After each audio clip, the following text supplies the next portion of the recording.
Hi. First చెకింగ్‌లు చేయటం, దేశంలో ఎవరేం చేస్తున్నారు, ఎవరేం తింటున్నారు, ఎక్కడికెళ్తున్నారు, ఎక్కడికొస్తున్నారు మానేసి, రేపు మన పిల్లల భవిష్యత్తు ఏంటి, మన భవిష్యత్తు ఏంటి, ఆ, ఎలా ఉంటే చక్కపడతామని ఆలోచించండి. ఎందుకో తెలుసా?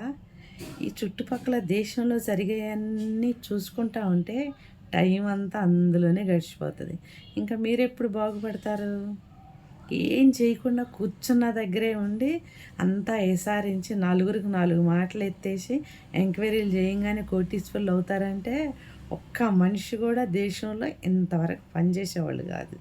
ఓకే, క్షణం తీరిక లేకుండా 4 పనులు చేస్తుంటేనే అక్కడికక్కడికి అవుతుంది, రూపాయి మిగలతలేదు.